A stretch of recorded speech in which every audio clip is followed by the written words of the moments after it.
Fala galera, aqui quem fala é o engenheiro agrônomo André Futsman do canal Plantas Sem Mistério e do blog Orquídeas Sem Mistério. E o assunto aqui agora é orquídeas novamente, e novamente a Cattleya bicolor. Bem, vocês viram que ela já foi tema de um vídeo sobre polinização, por ser uma planta grande e facilmente visualizável. E agora aqui vai ser sim sobre fenologia dessa magnífica espécie, que ocorre desde a região da Mantiqueira ali, Tríplice Fronteira, Rio de Janeiro, Minas Gerais, São Paulo, passando no estado de Minas, boa parte do estado de Minas ali, pedacinho de Brasília, enfim, é uma planta com uma boa distribuição, é uma planta muito cultivada pelos orquidófilos, é uma planta muito bonita, variedades muito bonitas, cerúlea, tipo, semi-alba, alba e outras. Enfim, uma planta que merece da gente falar, joia? E é uma Cattleya bifoliada de grande porte. Tem plantas na natureza que passam de 1 metro, 1,20 m, com muita facilidade, certo? Mas vamos ao que interessa. Vamos falar sobre seu comportamento, sua fenologia e como a gente cultiva essa planta. Vamos lá?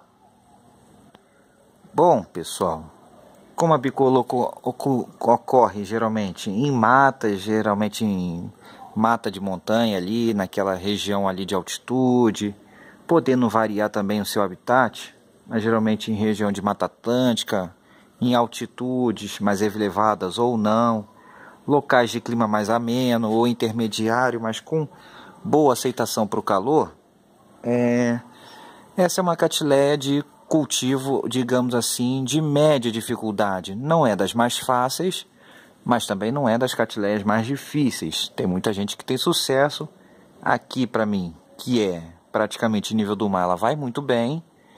Então, ela é uma Cattleya possível de cultivar em uma diversidade grande de climas. Joia?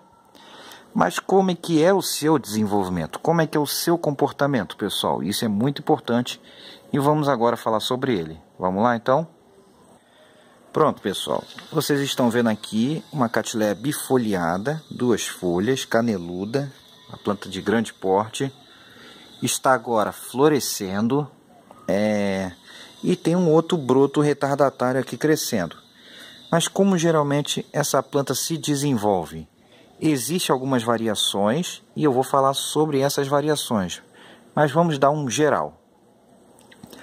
Quando a gente chega mais ou menos na primavera, volta de setembro, outubro mais ou menos, essa planta se encontra sem nenhuma brotação, sem estar enraizando, totalmente parada.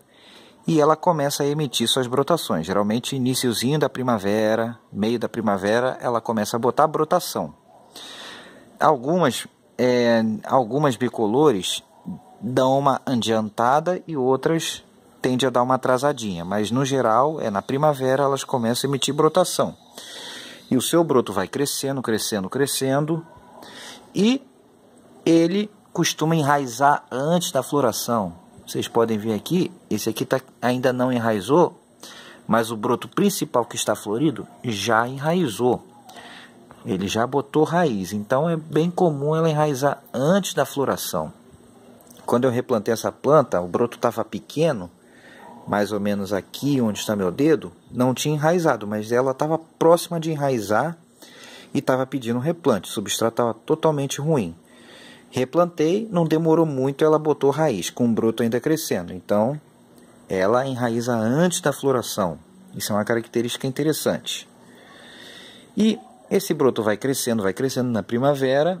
E muitas vezes, até o final da primavera, ou mesmo até antes da primavera, lá para novembro, o broto já terminou de crescer, novembro, dezembro, o broto já tende a terminar de crescer. As que crescem mais atrasado, o broto ainda está crescendo. As mais adiantadas, o broto já cresceu e já está enraizando. E o que acontece é o seguinte, pessoal. A floração geralmente é no verão. Depois que o broto cresce e enraiza, sua espata verde, a floração vem na espata verde. A espata secou com a floração aberta, mas ela floresce na espata verde geralmente. E ela pode ocorrer desde o final do ano, entre novembro e dezembro, após o broto logo ter terminado de crescer, ou ela pode florescer mais para fevereiro, março até abril. Então a bicolor pode florescer nessas épocas, né? Praticamente o verão inteiro você pode ter floração de bicolor, mas aquelas que costumam florescer mais no final do ano, geralmente florescem só no final do ano. E aquelas que costumam florescer mais para fevereiro, março, elas tendem a florescer mais para fevereiro e março.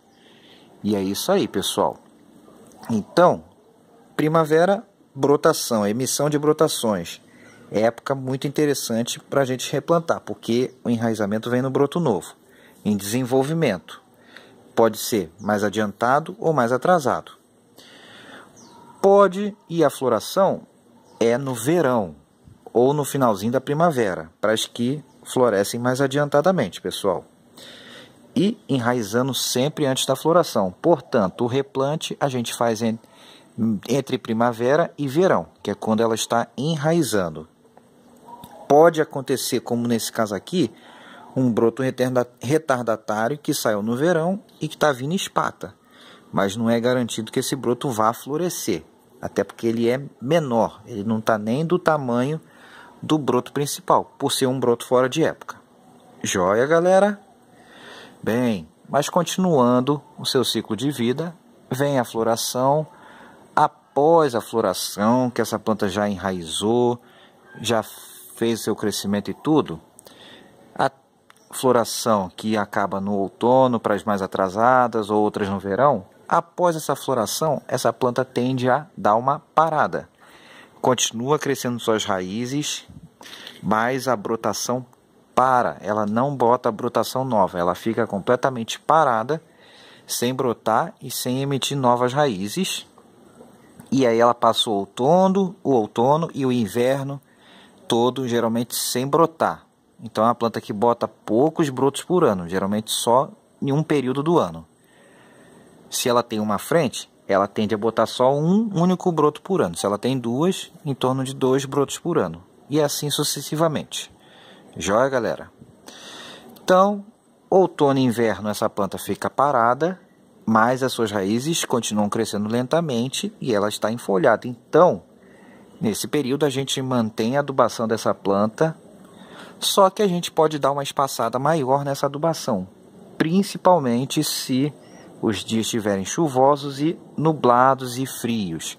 A gente pode dar uma esticada maior na adubação, sem aquele rigor semanal muito forte. E nos períodos de brotação e enraizamento mais intenso, aí a gente faz uma adubação mais intensiva nessa planta. Joia, pessoal? E no final do inverno, início da primavera, o ciclo se repete. E é isso que acontece com a bicolor. Essa é a fenologia, uma fenologia bastante simples e espero que tenham ajudado. Então, repetindo mais uma vez, o replante é feito entre primavera e verão, quando ela começa a botar suas raizinhas novas no broto em desenvolvimento, antes da floração.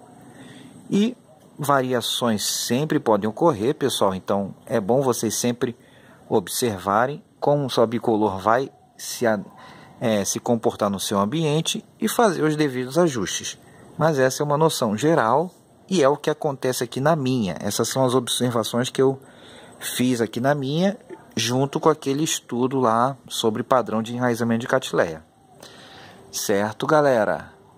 E é isso que eu tinha para falar para vocês. Fiquem aqui mais um pouquinho com essa bela floração dela e espero que tenham gostado. E se sim, lembrem, deem aquele joinha e até mais vídeos em plantas e orquídeas sem mistério, galera. Agora sim, fui! Até a próxima!